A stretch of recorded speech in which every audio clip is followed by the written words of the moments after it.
வெற்றி தலைவர் அவர்களுக்கு காஞ்சிபுரம் மாவட்ட செயலாளர் தென்னரசு அண்ணன் அவர்கள் மலர் கொத்து கொடுத்து வரவேற்பு செய்கிறார்.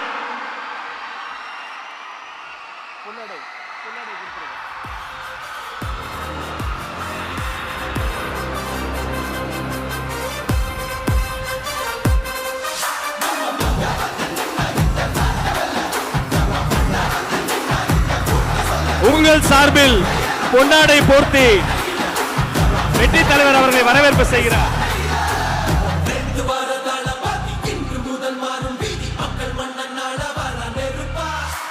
மாவட்ட செயலாளர் அவர்கள்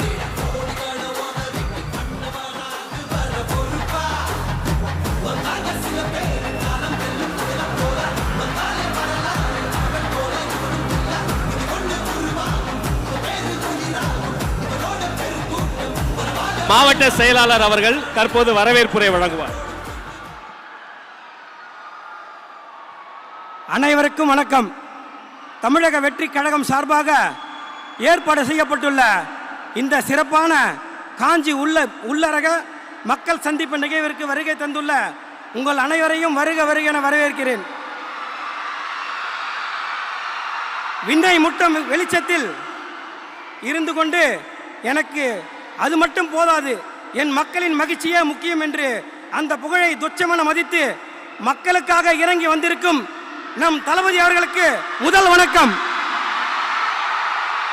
தமிழக அரசியல் களம் எத்தனையோ தலைவர்களை கண்டிருக்கிறது. ஆனால் உழைப்பால் உயர்ந்து அந்த உழைப்பின் பயனை மக்களுக்கு அர்ப்பணிக்க வந்திருக்கும் ஒரு தன்னலமற்ற தலைவரை இப்போதுதான் காண்கிறது. அவர்தான் நம் தமிழக வெற்றி கழகத்தின் தலைவர். அவர் இருக்கும் இந்த மேடை ஒரு சாதாரண மேடை அல்ல. இது நம் குடும்ப நிகழ்வு.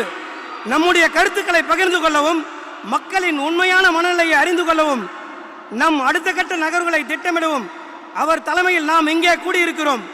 இந்த நிகழ்வை வழிநடத்தி கொண்டிருக்கும் என் பாசத்துக்குரிய பொதுச் செயலாளர் அவர்களை அன்போடு வரவேற்கிறேன். கழக நிர்வாகிகளை வரவேற்கிறேன். நமது அழைப்பை ஏற்று தங்கள் வேலைகளுக்கு நடுவே ஆர்வத்துடன் வந்திருக்கும் ஊர் பிரமுகர்கள் ஒவ்வொருவரையும் நான் இருகரம் கூப்பி வரவேற்கிறேன். குறிப்பாக மாற்றத்தை எதிர்நோக்கி இங்கு கூடியிருக்கும் பொதுமக்கள் அனைவரையும் வருக வருக என வரவேற்பதில் மகிழ்ச்சி அடைகிறேன். இந்த சந்திப்பு பயனுள்ளதாக அமையட்டும். பிறப்புக்கும் எல்லா உயிர்க்கும் என்று சாதி மத இன வேறுபாடுகளை கடந்து ஒரு சமத்துவ படையை உருவாக்கி இருக்கும் நவீன சிற்பிதான் நம் தமிழக வெற்றி கழகத்தின் தலைவர். சொன்னால் செய்வார் என்பதை விட செய்துவிட்டுதான் சொல்வார் நம் தலைவர் அவர்கள். பேச்சில் அனல் இருக்கும், செயலில் புயல் இருக்கும். 2026 தமிழகத்தில் ஒரு மாபெரும் மாற்றத்தை உருவாக்கி காட்டப்போகும் புரட்சியின் முகவரி அவர் வெறும் ஓட்டுக்காக வந்தவர் அல்ல, அவர் இந்த நாட்டு மக்களின் பிள்ளையாக வந்திருப்பார். நம் தலைவரின் கரத்தை வலுப்படுத்துவோம், வாகை சூடுவோம். நன்றி, வணக்கம்.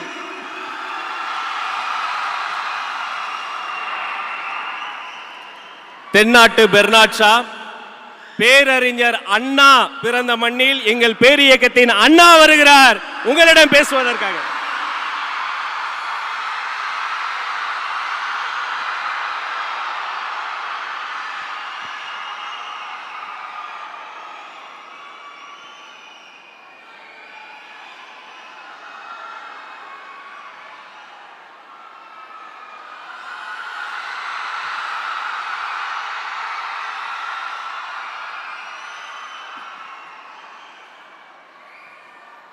நாட்டுக்காக உழைப்பதற்கே அண்ணா பிறந்தார்.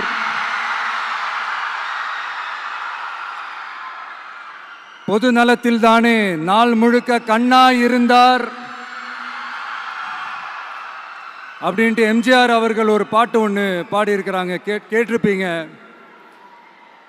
அப்படிப்பட்ட நம்ம காஞ்சி தலைவர் அறிஞர் அண்ணா அவர்கள் பிறந்த மாவட்டம் தான் இந்த காஞ்சிபுரம் மாவட்டம்.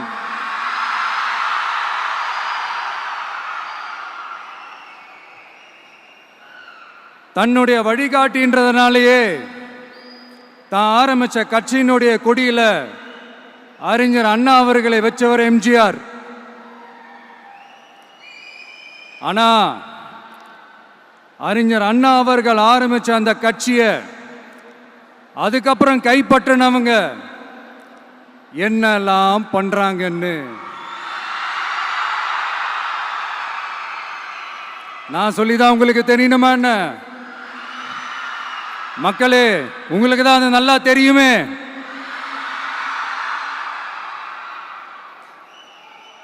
தனிப்பட்ட முறையில் எங்களுக்கும் அவங்களுக்கும் எந்த பிரச்சனையும் கிடையாதுங்க. எந்த வாய்க்கா வரப்பு தகராறுலாம் எதுவுமே கிடையாதுங்க. அப்படியே இருந்தாலும் அது நம்ம கண்டுக்கவே போறது இல்லைங்க. தனிப்பட்ட முறையில் அவங்களுக்கு வேணா நம்ம மேல வன்மத்தோட இருக்கலாங்க. ஆனா நாமெல்லாம் அப்படி கிடையவே கிடையாதுங்க. ஆனா உங்களை என்ன நம்ம எல்லாரையும் பொய் சொல்லி நம்ப வச்சு ஓட்டு போட வச்சு ஏமாத்தினாங்கல்ல,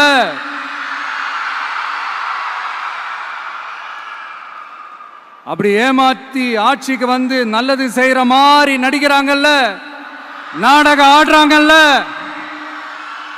அவங்கள எப்படி நம்ம கேள்வி கேட்காம இருக்க முடியும்? அதனால அவங்கள நம்ம கேள்வி கேட்காம விட போறதே இல்லை.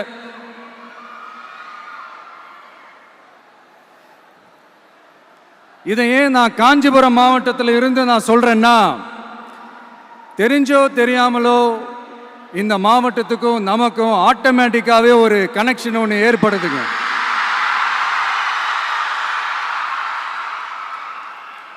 ஏன்னா நம்மளுடைய முதல் கள பயணத்தை தொடங்கினதே பரந்தூர்ல இருந்து தான். பரந்தூருக்கு போய் அந்த மண்ணில் நின்று அந்த மக்களுக்காக கேள்வி கேட்டதும் இதே அண்ணா அவர்கள் பிறந்த காஞ்சிபுரம் மாவட்டம் தான். இன்னைக்கு ஒரு பெரிய மனவேதனைக்கு அப்புறம் இந்த மக்கள் சந்திப்பு நிகழ்ச்சிக்கு வந்திருக்கிறதும் அதே அண்ணா அவர்கள் பிறந்த காஞ்சிபுரம் மாவட்டம் தான்.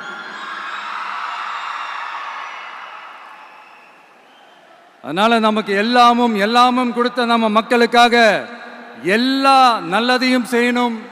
அதுவும் சட்டப்பூர்வமாக செய்யணும், அங்கீகாரத்தோட செய்யணும், அதிகாரப்பூர்வமாக செய்யணும், ஒட்டுமொத்த தமிழ்நாட்டு மக்களுக்கும் செய்யணும், ஒரே மாதிரி செய்யணும், ஒரே எண்ணத்தோட செய்யணும். அந்த ஒரே லட்சியத்தோட தான் நாம் அரசியலுக்கே வந்திருக்கிறோம். அதனாலதான் மக்களிடம் செல் அப்படின்னு சொன்ன அண்ணாவை கையில் எடுத்தோம். அவங்க சொன்ன மாதிரி மக்களை நோக்கி போறோம். ஆனா மக்களிடம் செல்னு சொன்ன அண்ணாவை மறந்தது யாரு?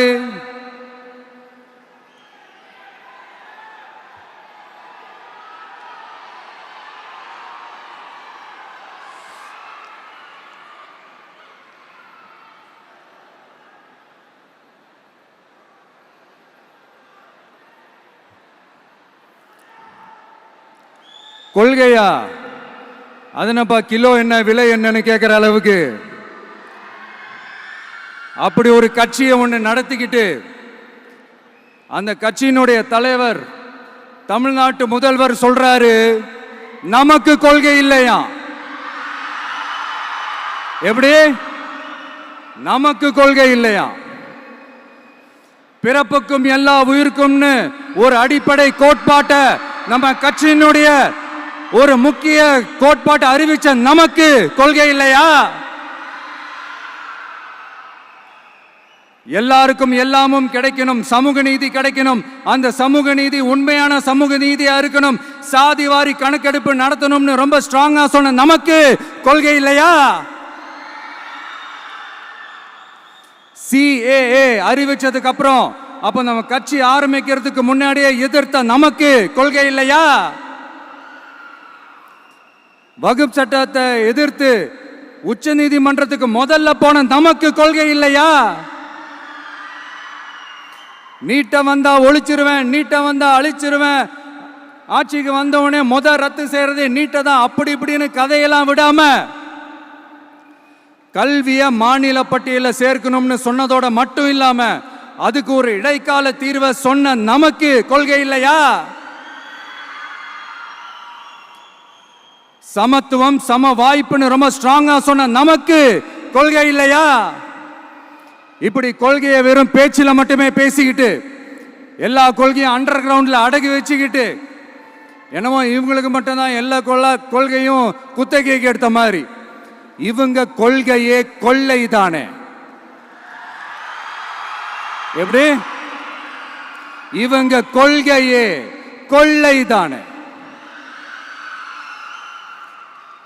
இதெல்லாம் மக்களுக்கு யாருக்கும் தெரியாதுன்னு நினைச்சிட்டு இருக்கீங்களா?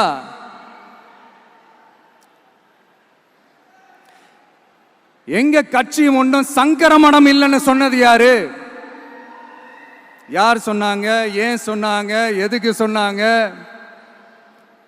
இப்போ உங்க கட்சியில என்ன நடந்துகிட்டு இருக்குது அதையும் கொஞ்சம் யோசிச்சு பாருங்க, இதையும் கொஞ்சம் யோசிச்சு பாருங்க. அதனால பாப்பா, பவள விழா பாப்பா, நீ பாசாங்கு காட்டாத பாப்பா. நீ நல்லவர்கள் போல் நடிப்பதை பார்த்து நாடே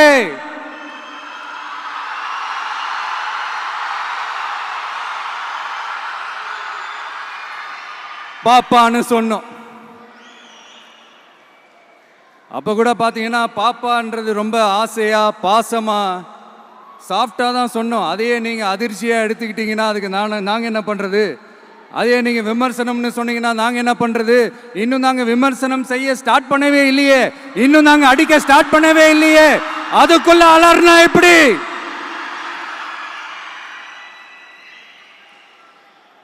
அதனால உங்க அரசவை புலவர்கள் யாராவது இருந்தாங்கன்னா கர்ச்சீஃப் எடுத்து அவங்க கண்ணீரை துடைத்து விடுங்கள். சரி, அது அவங்க பிரச்சனை, அவங்க பார்த்துக்கிட்டோம். நமக்கு எப்பவுமே மக்கள் தாங்க, மக்களுடைய பிரச்சனை பத்தி பேசுறது தான். இன்னைக்கு நம்ம காஞ்சிபுரம் மாவட்டத்துக்கு வந்திருக்கிறோம். இங்க மக்கள் ஃபேஸ் பண்ற அந்த பிரச்சனையை பத்தி நம்ம பேசி ஆகணும்.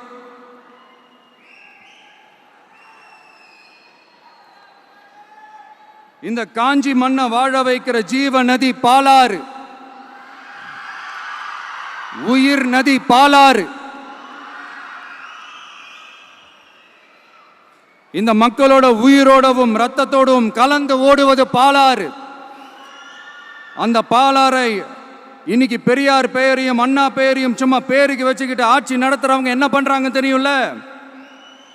சுரண்டிட்டாங்க, கொள்ளையடிச்சிட்டாங்க, நாசம் பண்ணிட்டாங்க, மோசம் பண்ணிட்டாங்கன்னு இன்னும் என்ன வேணாலும் சொல்லலாம். ஆக மொத்தம் அழிச்சிட்டாங்க.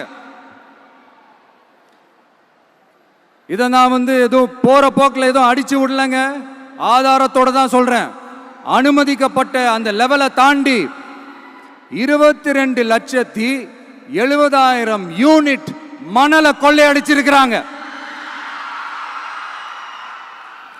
ஆக மொத்தம் இதுல அவங்க அடிச்ச கொள்ளை எவ்வளவு தெரியுமா? ரொம்பலாம் இல்ல, கம்மி தான்.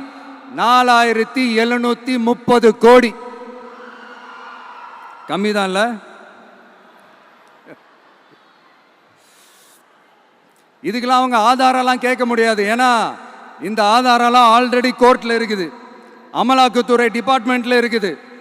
அந்த டிபார்ட்மெண்ட்ல வேலை செஞ்ச சில நல்லவர்கள் அவங்க அடிச்ச அந்த கொள்ளையெல்லாம் தாங்க முடியாம வெளியில சொன்ன அந்த ஆதாரங்கள் இதெல்லாம் சம்பந்தப்பட்டவங்களுக்கு இன்னும் நல்லாவே தெரியும்.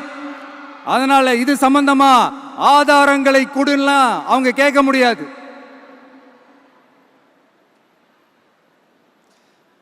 மணலை கொள்ளையடிச்சா நீர்நிலைகள் அழியும், ஏரி குளம் கண்மா எல்லாம் அழியும். இதெல்லாம் அழிஞ்சா விவசாயம் அழியும், விவசாயம் அழிஞ்சு போனா விவசாயிகள் அழிஞ்சிருவாங்க. ஆக மொத்தம் நாம் எல்லாரும் மொத்தமா அழிஞ்சு போக வேண்டியதுதான். இப்படி மேல இருந்து கீழே வரைக்கும் ஒரு கட்சியை சிண்டிகேட் போட்டு கொள்ளையடிக்கிறத கேள்விப்பட்டிருக்கிறீங்களா மக்களே? இதே காஞ்சிபுரத்தோட உலக பெருமை நம்ம பட்டும் கைத்தறி துணியும் அதை தயாரிச்சு கொடுக்கிற கைத்தறி நெசவாளர்களும் தான். காஞ்சிபுரம் பட்டுன்னு சொன்னா உலகத்துக்கே தெரியும். ஆனா அதை தயாரிச்சு கொடுக்கிற நெசவாளர்கள் நிலை என்ன தெரியுமா? வறுமை, துன்பம், கந்துவட்டி கொடுமை. பட்டு கைத்தறிக்கு கூட்டுறவு சங்கங்கள் இருக்கு, பருத்தி கைத்தறிக்கும் கூட்டுறவு சங்கங்கள் இருக்கு. சுமார் 40,000 பேர் அதில் உறுப்பினர்களாக இருக்கிறாங்க. அது போக சாய தொழில், தறிப்பட்டறை தொழில் இதை நம்பி 40,000 குடும்பங்கள் இருக்கு. ஆனால் அவங்களோட ஒரு நாள் கூலி எவ்வளவு தெரியுமா? வெறும் 500 ரூபா தான். அதை கொஞ்சம் அதிகப்படுத்தி கொடுங்கன்னு போராடி போராடி பார்த்து ஒன்றும் நடக்கல. இதோட அவங்க கஷ்டம் முடிஞ்சுதா? வடகிழக்கு பருவமழை அந்த 500 ரூபா கூலிக்கு வேட்டு வச்சிடுச்சு. எப்படி விவசாயிகள் டெல்டா மாவட்டங்களில் மழையால் பாதிக்கப்பட்டாங்களோ, அவங்கள கண்டுக்காம எப்படி இந்த அரசாங்கம் கைவிட்டுடுச்சோ, அதே மாதிரி தான் நம்ம கைத்தறி நெசவாளர்களும் மழையால் பாதிக்கப்பட்டிருக்கிறாங்க. அடுத்து இந்த காஞ்சிபுரம் மாவட்டத்தோட பஸ் ஸ்டாண்டு 60 வருஷத்துக்கு முன்னாடி கட்டினதான். அண்ணா அவர்கள் ஆட்சிக்கு வந்தப்போ கட்டியிருப்பாங்க போல. அது இன்னும் புதுப்பிக்க கூட முடியாம கேட்டா என்ன சொல்லுவாங்க? அந்த லேண்டு கேஸில் இருக்குது. இல்லை, நான் கேட்குறேன், ஒரு கவர்மெண்ட்னால வேற ஒரு நல்ல இடத்தை தேர்வு செஞ்சு ஒரு பஸ் ஸ்டாண்ட் கட்டித்தர முடியாதா?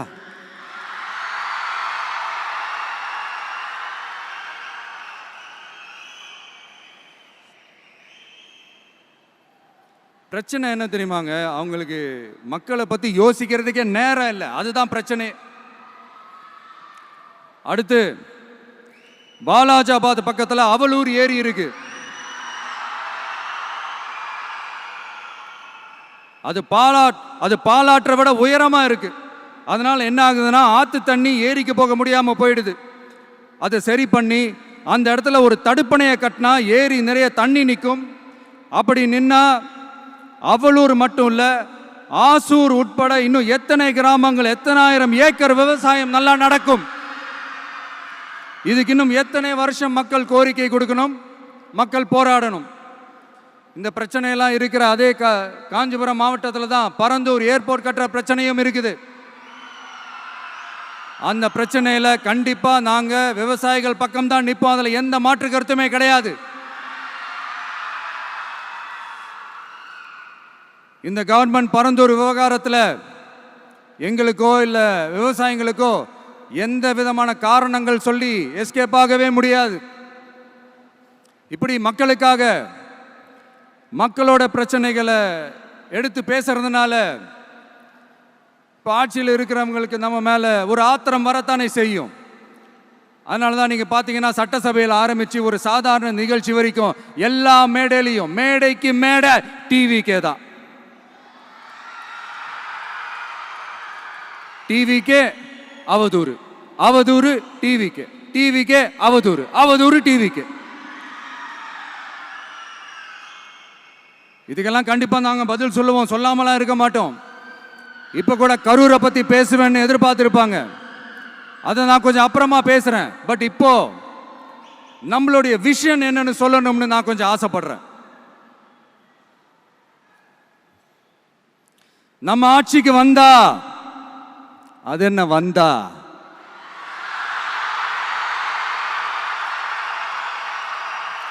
வருவோம். மக்கள் கண்டிப்பா நம்மளை வர வைப்பாங்க. மக்களுக்கான ஆட்சியை மக்களே விரும்பி வர வைக்கத்தானே செய்வாங்க. அப்படி மக்களால் அமைக்கப்பட போற நம்ம ஆட்சியில நம்ம என்ன செய்ய போறோம்ன்றது அதுக்கான அந்த தேர்தல் அறிக்கையில் அதுக்கான விளக்கத்தை டெஃபினட்டா கொடுப்போம். பட் அதுக்கு முன்னாடி ஒரு சின்னதா லைட்டா நான் கொஞ்சம் அதை சொல்லணும்னு ஆசைப்படுறேன். எல்லாருக்கும் நிரந்தரமான வீடு இருக்கணும்.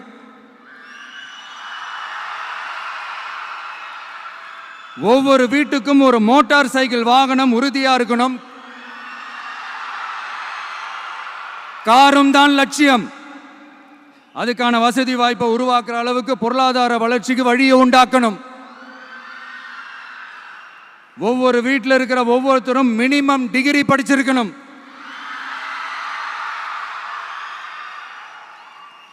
ஒவ்வொரு வீட்லையும் குறைந்தபட்சம் ஒருத்தருக்கு நிரந்தர வருமானம் கிடைக்கணும். அதுக்கான வேலை வாய்ப்பை உருவாக்கணும். அதுக்கு தகுந்த மாதிரி கல்வியில பாடத்திட்டத்தில் சீர்திருத்தம் செய்யணும். கவர்மெண்ட் ஹாஸ்பிட்டல்ஸுக்கு மக்கள் எல்லாரும் பயம் இல்லாம நம்பி போற மாதிரி மாத்தணும்.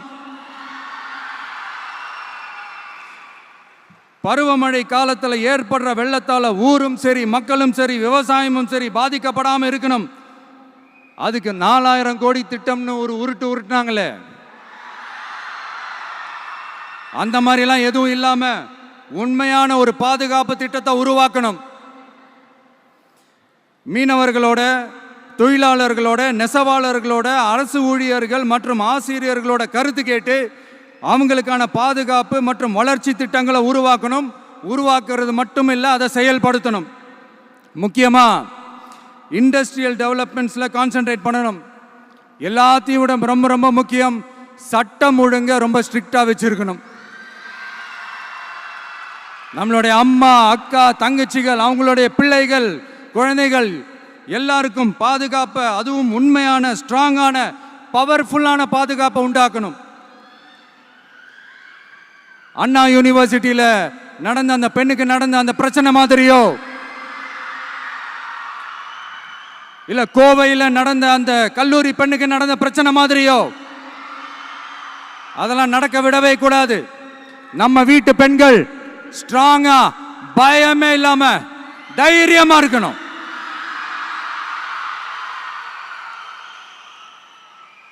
இதை எப்படி செயல்படுத்த போறோன்றது முன்னாடி சொன்ன மாதிரி நம்மளுடைய தேர்தல் அறிக்கையில் அதுக்கான விளக்கத்தை ரொம்ப டீட்டெயில்டாக கொடுப்போம். நான் சும்மா மற்றவங்க மாதிரி அவங்கள மாதிரி எல்லாத்தையும் அடிச்சு விட்டுட்டு ஏமாத்துற வேலையெல்லாம் இங்கே கிடையாது நம்ம கிட்ட. நான் மறுபடியும் சொல்றேன், நம்ம அரசியலுக்கு வந்தது உங்களுக்கு நல்லது நல்லது நல்லது மட்டுமே செய்யறது தான். எங்களுக்கு வேற எந்த அஜெண்டாவும் கிடையாது. அதனால தான் பார்த்தீங்கன்னா கொள்கை எதிரி யாரு, அரசியல் எதிரி யாருன்னு திட்டவட்டமாக சொல்லிட்டு அது வெளியே சொல்லிட்டு களத்துக்கு வந்திருக்கிறோம். அதில் எந்த விதமான குழப்பமோ எந்த விதமான ஊசலாட்டமோ எதுவுமே இருக்க போறதில்ல. இந்த விஜய் சும்மா எதையும் சொல்ல மாட்டான். ஒன்னு சொன்னா அதை செய்யாம விட மாட்டான். அது மக்களுக்கு நல்லாவே தெரியும். அப்புறம் ஒரு அதிசயம் சொல்ல முடியாது, இது ஒரு கண்டுபிடிக்க முடியாத ஒரு உண்மைன்னு சொல்லலாம். அது என்னப்பா, அது தற்குறியா?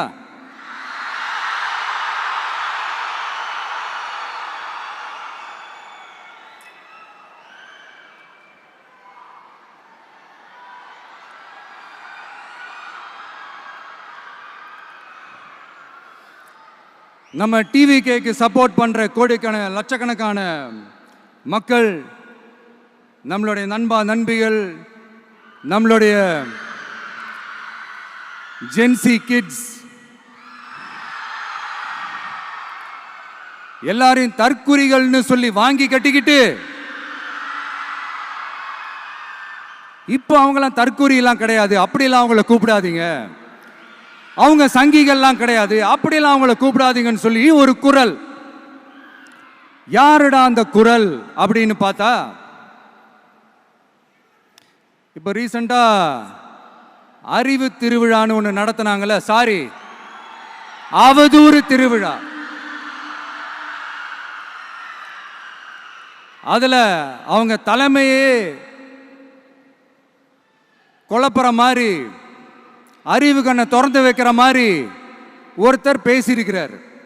அவர் யாருன்னா அது அவங்களோட எம்எல்ஏவே.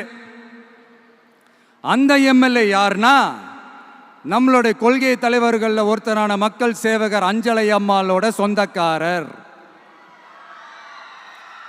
என்னடா இது இப்படி ஆகி போச்சு, டிவிகேக்கு சப்போர்ட் பண்ற மாதிரி நம்ம கட்சியிலேருந்தே ஒரு குரல் வருதுன்னு சொல்லி தலைமையில் ஃபுல்லாக கன்ஃபியூஷன். அந்த கன்ஃபியூஷன் இதோட நிற்காது, அந்த ஆதரவு குரல் ஒரு வீடு விடாம, ஒரு இடம் விடாம, எல்லா இடத்துலையும் எல்லா வீட்லையும் இன்னும் பலமா எதிரொலிக்குதான் இல்லையான்னு பாருங்க. சும்மா பிளாஸ்ட் தான்.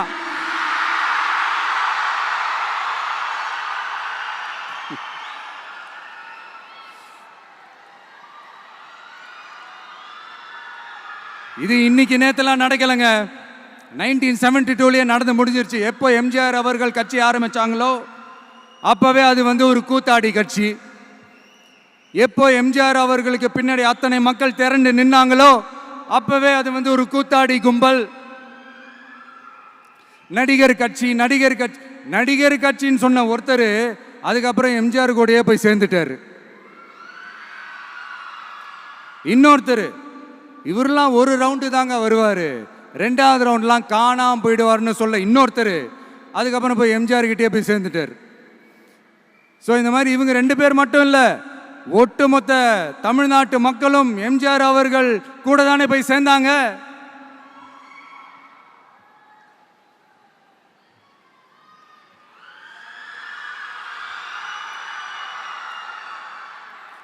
அதனால இது வரலாறு. இந்த வரலாறு நம்மளை விட அவங்களுக்கு இன்னும் நல்லாவே தெரியும். அதனால தான் பார்த்தீங்கன்னா 53 வருஷமா அதே கதறல்கள். கூத்தாடி கூட்டம், நடிகர் கட்சி நடிகர் கூட்டம். இப்படி மர்மயோகின்ற ஒரு படத்தில் அவருடைய கேரக்டர் பேர் கரிகாலன்.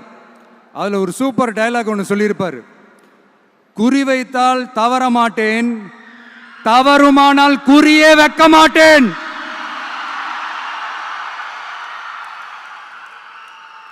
இதெல்லாம் யாருக்கு சொல்றோம் எதுக்கு சொல்றோம்னு புரிய வேண்டியவங்களுக்கு புரிஞ்சா நல்லா இருக்கும். ஏண்டா இந்த விஜய தொட்டோம்,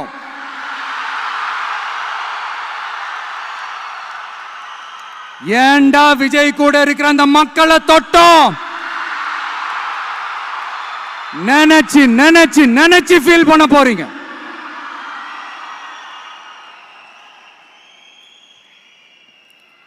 அப்புறம் நமக்கு இந்த அரசியல் புரிதல்லாம் இல்லை, அது இல்லை இது இல்லை. அப்புறம் நான் கேட்குறேன், மக்கள் எல்லாரும் உங்களுக்கு தற்குறிகளா?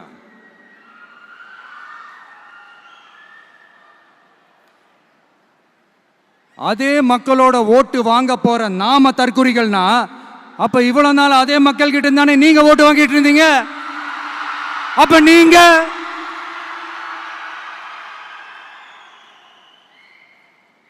அந்த மக்களுக்கு நீங்க காட்டுற மரியாதையும் நன்றியும் இதுதானா?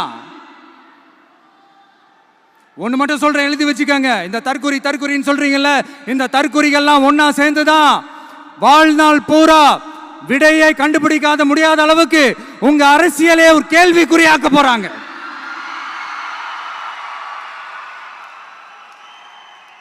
இவங்கெல்லாம் யாரும் இங்க தற்குறிகள்லாம் கிடையாது. இவங்க எல்லாரும் தமிழ்நாட்டு அரசியலோட ஆச்சரியக்குறி. இவங்க எல்லாரும் தமிழ்நாட்டு அரசியலோட அந்த மாற்றத்திற்கான அறிகுறி.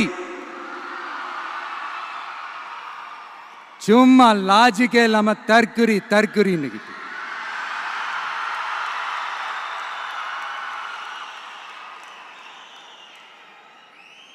நண்பா, நண்பி,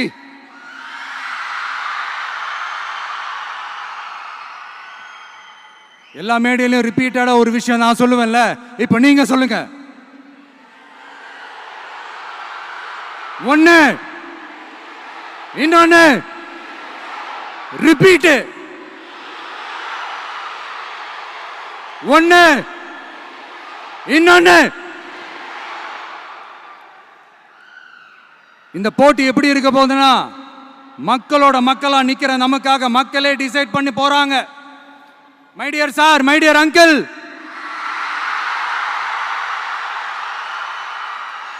ஆல்ரெடி டிசைட் பண்ணியாச்சு. கான்பிடென்டா இருக்க மக்களே, நல்லதே நடக்கும், வெற்றி நிச்சயம்.